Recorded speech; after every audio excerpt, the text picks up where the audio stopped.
أعوذ بالله من الشيطان الرجيم. بسم الله الرحمن الرحيم. ألف لام ميم را. تلك آيات الكتاب والذي أنزل إليك من ربك الحق ولكن أكثر الناس لا يؤمنون. الله الذي رفع السماوات بغير عمد ترونها ثم استوى على العرش والسخر والشمس والقمر كل يجري لأجل مسمى يدبر الأمر يفصل الآيات لعلكم بلقاء ربكم توقنون. وهو الذي مد الأرض وجعل فيها رواسي وأنهارا ومن كل الثمرات جعل فيها زوجين اثنين يغشي الليل النهار إن في ذلك لآيات لقوم يتفكرون. وفي الأرض قطع متجاورات وجنات من أعناب وزرع والنخيل صنوان وغير صنوان يسقى بماء واحد ونفضل بعضها على بعض في الأكل إن في ذلك لآيات لقوم يعقلون. وإن تعجب فعجب قولهم أإذا كنا ترابا أإنا لفي خلق جديد أولئك الذين كفروا بربهم وأولئك أغلال في أعناقهم وأولئك أصحاب النار هم فيها خالدون.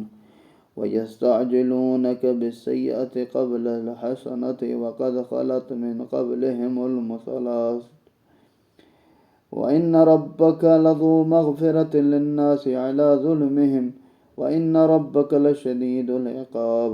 ويقول الذين كفروا لولا أنزل عليه آيات من ربه إنما أنت منذر ولكل قوم هاد الله يعلم ما تحمل كل أنثى وما تغيض الأرحام وما تزداد وكل شيء عنده بمقدار.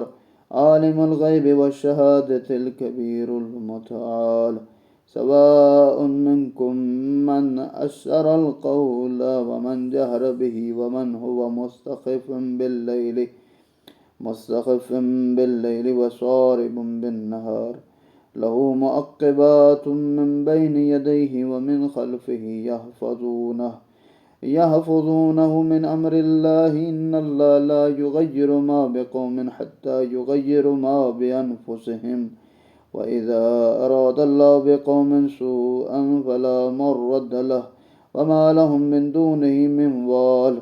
هو الذي يريكم البرق خوفا وطمعا وينشئ السحاب الثقال ويسبح الرعد بحمده والملائكة من خيفته ويرسل الصواعق فيصيب بها من يشاء وهم يجادلون في الله وهو شدید المحال. سورہ رعد مدنی ہے اور اس سورہ کا پڑھنے کا ثواب پیغمبر اکرم صلی اللہ علیہ وآلہ وسلم سے روایت یہ ہے کہ فرمایا جو شخص سورہ رعد کی تلاوت کرتا رہتا ہے ذات پروردگار اسے زمین و آسمان میں موجود جتنے بادل ہیں ان کے سے زیادہ 10 گنا ثواب عطا فرمائے گا. اور امام جعفر صادق علیہ السلام ارشاد فرماتے ہیں کہ جو بندہ سورہ رعد کی تلاوت کرتا رہتا ہے ذات پروردگار اسے قیامت والے دن حق شفاعت بھی دے گا اور وہ بغیر حساب و کتاب کے جنت میں داخل ہوگا. رعد یعنی چمک دمک گرج ان کا معنی میں استعمال ہوا ہے کہ خداوند متعال اسے دنیا کی آسمانی بجلی سے بھی محفوظ رکھے گا. الف لام میم یہ حروف مقطعات میں سے ہے. یہ کتاب کی آیات ہیں اور جو کچھ آپ کے رب کی طرف سے آپ پر نازل کیا گیا وہ حق ہے لیکن اکثر لوگ ایمان نہیں لاتے. یہ سورہ استدلالی ہے یعنی آیات کے ساتھ منطقی انداز میں گفتگو اللہ کر رہا ہے. اللہ وہ ذات ہے جس نے آسمانوں کو تمہیں نظر آنے والے ستونوں کو بغیر بلند کیے پھر اس نے عرش پر تسلط استوار کی، سورج چاند کو مسخر کیا، ان میں سے ہر ایک کی مقررہ مدت کے لیے چل رہے ہیں۔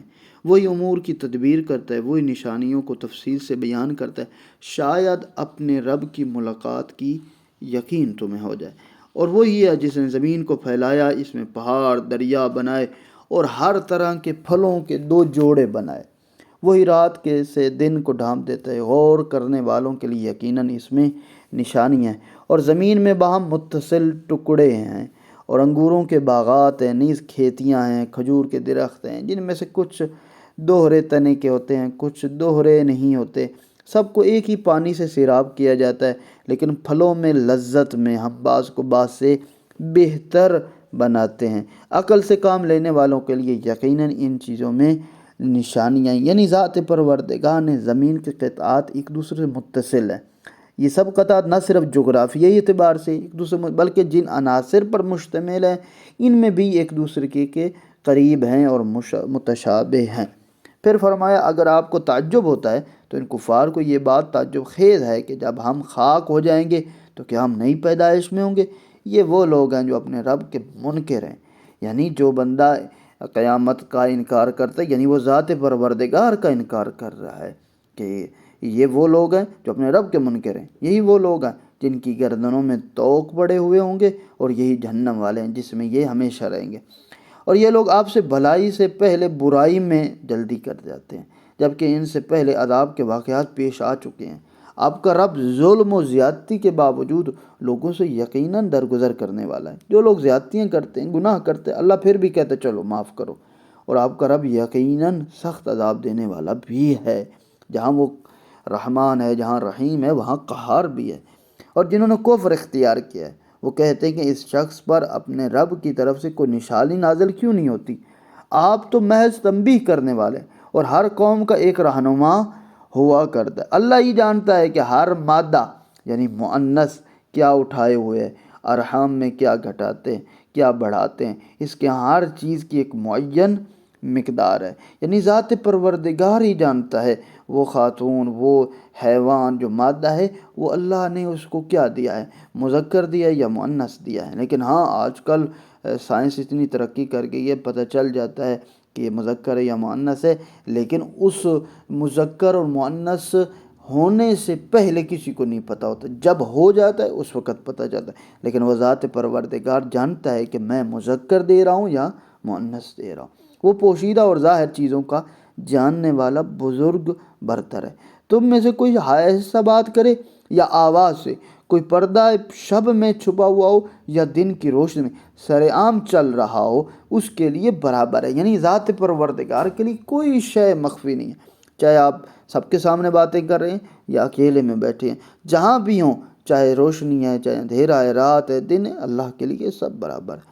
ہر شخص کے آگے اور پیچھے یکے بعد دیگرے آنے والے پہرے دار یعنی فرشتے مقرر ہیں، جو بے حکم خدا اس کی حفاظت کرتے ہیں، یعنی ہم سب کے ساتھ ملائکہ ہیں۔ اللہ انہوں نے اس لیے رکھا ہے کہ بعض اوقات انسان چل رہا ہوتا ہے اور وہ ایک ٹھوکر لگتی ہے اور گرنے سے بچ جاتا ہے، کہتے ہیں یہ ملائکہ اس کو بچا رہے ہوتے ہیں، اس کی حفاظت کر۔ اللہ کسی قوم کا حال یقیناً اس وقت تک نہیں بدلتا جب تک کہ وہ خود اپنی حالت کو نہ بدلے، یعنی جب ارادہ بدلنے نہ ہو تو اللہ بھی کہتا ہے ٹھیک ہے جس گمراہی میں پڑے ہو پڑے رہو، لیکن وہ ذات پروردگار چاہتے تم بدلو تو کوشش کرو، اللہ سے دعا مانگو، انشاءاللہ تم بدل جاؤ گے۔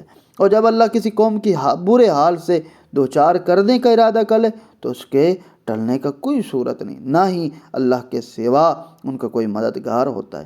وہی ہے جو تمہیں ڈرانے والا ہے، امید دلانے کے لیے بجلی کی چمک دکھاتا ہے، بھاری بادلوں کو پیدا کرتا ہے، یعنی جب انسان دیکھ رہا ہو تو پریشان ہوتا ہے، بارش نہیں آ رہی، فصلیں ہیں، ٹھیک ہے، دیہات ہے، اور وہاں پر انسان گندم لگاتا ہے، چاول لگاتا ہے، اور اسے کوشش ہوتی ہے کہ بارش آئے، اور اللہ دلاتا ہے امید، بارشیں آتی ہیں، سب کچھ۔ اور ان کے لیے ذات پروردگار نے ہر ایک علاقے کے لیے، ہر ایک بندے کے لیے الگ الگ نشانیاں ہیں، سب کے لیے ہو سکتا ہے سب کے لیے نشانیاں، لیکن ہر ایک کے سمجھنے کے لیے الگ اللہ نے نشانیاں بنائیں۔ اگر بجلی کی گرج ان کی ثنا کے ساتھ فرشتے خوف سے لرزتے ہوئے تسبیح کرتے ہیں، وہی بجلیوں کو روانہ کرتا ہے، پھر جس پر چاہتا ہے گراتا ہے۔ جب وہ اللہ کے بارے میں الجھ رہے ہوتے ہیں تو وہ سخت طاقت والا ہے۔ یعنی ذات پروردگار کے لیے مشکل نہیں ہے کہ انسان یہ کہے کہ وہ بدلنے والا نہیں ہے۔ ہاں، ریگ گرج چمک یہ سب کے سب تسبیح ہے۔ اب وہ تسبیح کیسی ہے وہ ذات پروردگار بہتر جانتا ہے، اور علماء اور مفسرین نے بھی یہی کہا ہے۔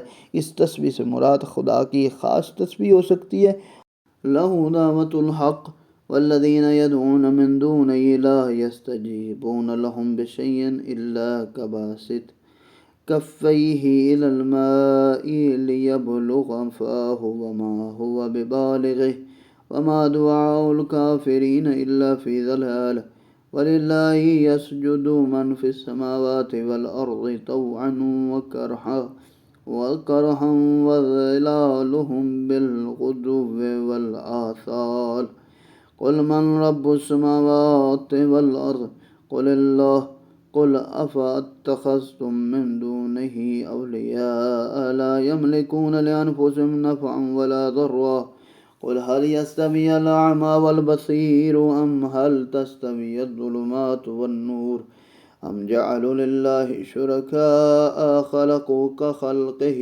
فتشابه الخلق عليهم قل الله الخالق كل شيء وهو الواحد القهار أنزل من السماء ماء فسالت أودية بقدرها فاحتمل السيل زبدا رابيا ومما يوقدون عليه في النار ابتغاء حلية أو متاع زبد مثله كذلك يضرب الله الحق والباطل فأما الزبد فيذهب جفاء وأما ما ينفع الناس فيمكث في الأرض كذلك يضرب الله الأمثال للذين استجابوا لربهم الحسنى والذين لم يستجيبوا له لو أن لهم ما في الأرض جميعا ومثله معه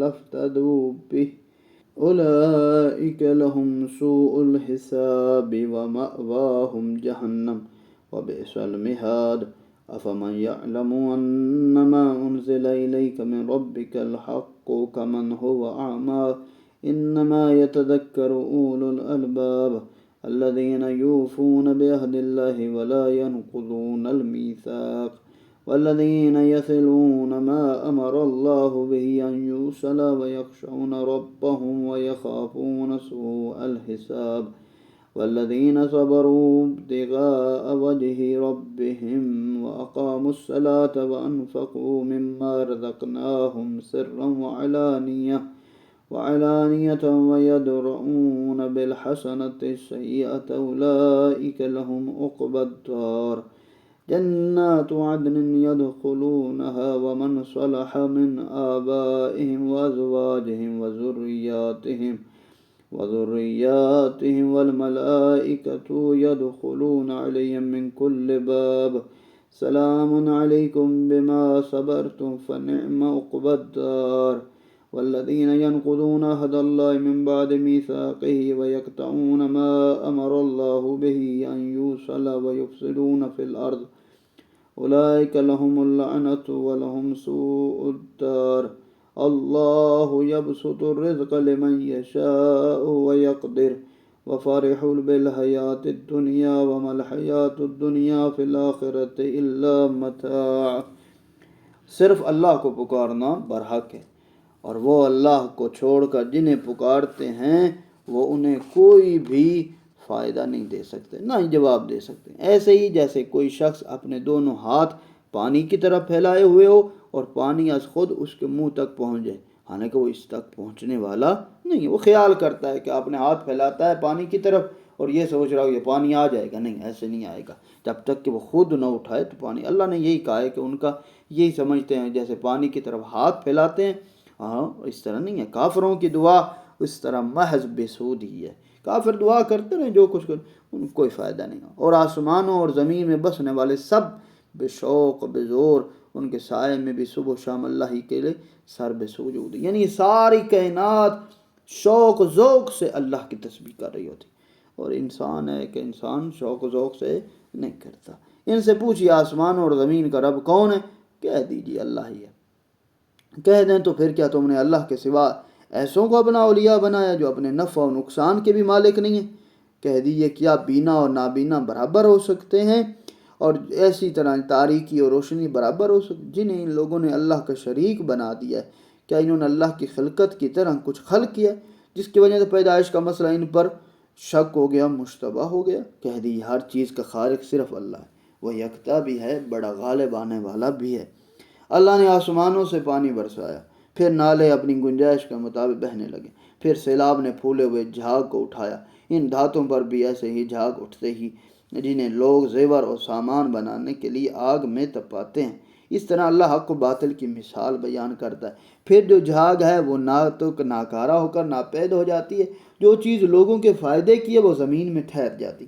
اللہ اس طرح مثالیں پیش کرتا ہے، یعنی اللہ بار بار سمجھا رہا ہے، ٹھیک ہے۔ جو بندہ مثلا سائنس سے تعلق رکھتا ہے، اللہ اس کی مثال لے آیا۔ جو بندہ روشنی اور اندھیرے سے سمجھتا ہے، اسے اس کی مثال لے آیا۔ جو سمندر سے سمجھتا ہے، سمندر کی مثال ہے۔ یعنی ذات پروردگار کہ وہ میں نے پہلے بھی عرض کیا کہ اللہ نے نشانیاں بنائی ہیں سب کے لیے، لیکن ہر ایک کے لیے علیحدہ علیحدہ اس کی سوچ اور سمجھ کے مطابق۔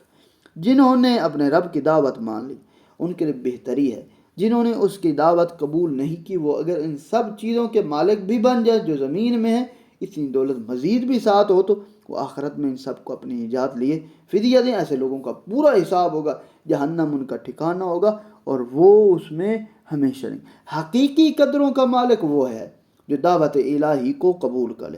اصلی قیمت، عاقبت حسنہ اور اچھی عاقبت صرف اس کی ہے جس کے پاس اللہ ہے، یا اللہ کی رحمت ہے، اللہ کی ہدایت اس کے بعد۔ ہاں دنیا کے سارے خزانے اس کے پاس ہو جائیں، سب کچھ ہو جائے اور وہ لے کر محشر کے میدان میں آ جائے اور کہے کہ یہ لے لیں اور مجھے جنت میں، نہیں، اللہ ایسا نہیں کرے گا۔ ہاں جس کے اعمال اچھے صحیح ہوں گے وہی کامیاب ہوگا، ایسے نہیں ہر بندہ وہاں کا وہاں ہوگا، نہیں، اس طرح نہیں ہوگا۔ اور اسی طرح کیا جو شخص یہ جانتا ہے کہ جو کچھ آپ کے رب کی طرف سے آپ پر نازل کیا وہ برحق ہے، اس شخص کی طرح ہو سکتا ہے جو نابینا ہے؟ نصیحت تو بس عقل والے ہی قبول کرتے۔ اس آیت شریف علم کو عقل کے ساتھ اور جہل کو نابینائی کے ساتھ مقرون کے ملایا، فرمایا علم رکھنے والا نابینا کی طرح نہیں ہو سکتا، کیونکہ علم عقل ہے اور عقل رکھنے والے ہی نصیحت قبول کرتے۔ اور اسلام کی حقانیت ایک واضح دلیل ہے۔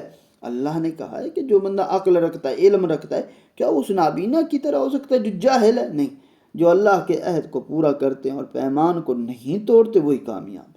اللہ نے جن رشتوں کو قائم رکھنے کا حکم ہے انہیں قائم رکھتے ہیں اور اپنے رب کا خوف رکھتے ہیں اور برے حساب و کتاب سے بھی خائف رہتے ہیں۔ اور پھر فرمایا جو لوگ اپنے رب کی خوشنودی کی خاطر صبر کرتے ہیں، نماز قائم کرتے ہیں اور جو روزی ہم نے انہیں دی ہے اس میں سے پوشیدہ اعلانیہ خرچ کرتے ہیں، نیکی کے ذریعے برائی کو دور کرتے ہیں، آخرت کا گھر ایسے لوگوں کے لیے ہے۔ یعنی ذات پروردگار نے خود امام جعفر صادق علیہ السلام سے روایت کی، یہ آیت آل محمد علیہ السلام کی صلہ رحمی کے سلسلے، یہ خود تیرے رشتہ داروں کے بارے میں بھی ہے۔ ایسا نہ ہو کہ تم آیات کو ایک ہی مصداق میں بند کر دو۔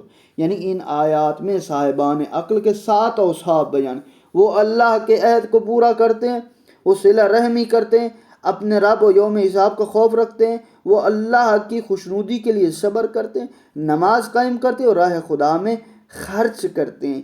یہ صاحبان عقل کی علامت ہے۔ اور اسی طرح یعنی ایسی دائمی جنت میں رہیں گے یہ جو صاحبان عقل ہیں، صاحبان کامیاب ہونے والے، ایسے دائمی جنت میں رہیں گے جس میں خود بھی داخل ہوں گے اور ان کے آباء، ان کی بیویاں، ان کی اولاد میں سے جو نیک ہوں گے وہ بھی، اور فرشتے ہر دروازے سے ان کے پاس آئیں گے اور کہیں گے تم پر سلامتی ہو، تمہارے صبر کا صلہ ہے۔ پس عاقبت کا گھر کیا ہی عمدہ گھر ہے۔ یعنی اپنے اعمال صالح کی وجہ سے ذات پروردگار انہیں جنت میں بھیجے گا۔ اور پھر فرمایا اور جو لوگ اللہ کے عہد کو مضبوط باندھ لینے کے بعد توڑ لیتے ہیں، اللہ سے وعدہ کیا تھا میں شرک نہیں کروں گا، اللہ سے وعدہ کیا تھا کہ میں رسول کا امتی بن کے رہوں گا، لیکن پھر بھی اس کو توڑ دیا۔ اور اللہ نے جن رشتوں کو جوڑنے کا حکم دیا انہیں منقطع کر دیتے ہیں، اپنے رشتہ داروں سے آل محمد کو چھوڑ دیتے ہیں اور زمین میں فساد پھیلاتے ہیں۔ ایسے لوگوں پر اللہ کی لعنت ہے اور ان کے لیے ٹھکانہ بھی برا ہوگا. یعنی یہ بہت بڑا صاحبان عقل کے مقابلے میں دنیا پرستوں کی بات ہو رہی ہے کہ دنیا پرست ایسے ہوتے ہیں، ان میں خوف خدا نہیں ہوتا، ان میں صبر نہیں ہوتا، وہ لوگ فتنہ و فساد پھیلاتے. اللہ جس کی چاہے روزی بڑھا دیتا ہے اور جس کی چاہے گھٹاتا ہے. لوگ دنیاوی زندگی پر خوش ہیں، جبکہ دنیاوی زندگی آخرت کے مقابلے میں ایک عارضی سامان. دیکھیے رزق و روزی وہ ذات پروردگار کے ہاتھ میں، جس کو فقیر رکھے، جس کو امیر بنائے، جس کو متوسط رکھے، وہ ذات پروردگار کے ہاتھ میں. ہاں ہر حال میں خوش رہنا چاہیے، جس حال میں رکھے اللہ کا شکریہ ادا کرنا چاہیے اور شکرانہ کرنا چاہیے کہ ذات پروردگار نے اگر غریب بنایا ہے تو ٹھیک ہے تیری مرضی ہے تو میں غریب ہی صحیح ہوں، اگر تو نے امیر بنایا تو ٹھیک ہے میں امیر ہوں اور تیری راہ میں خرچ کرتا رہوں گا. دونوں کا امتحان ہے، امیر کا بھی اور غریب کا بھی. غریب کا صبر و تحمل پہ ہے اور امیر کا خرچ کرنے پہ ہے کہ وہ کتنا خرچ کرتا ہے. خدا نہ کرے وہ امیری ہو اس کے پاس لیکن لوگوں پہ خرچ نہ کرے اور اللہ کے ان بندگان پہ خرچ نہ کرے، کنجوس ہوگا، بخیل ہوگا. اور ذات پروردگار فرماتا ہے کہ قیامت والے دن یہی مال ان کے چہروں اور پشتوں پر داغا جائے گا.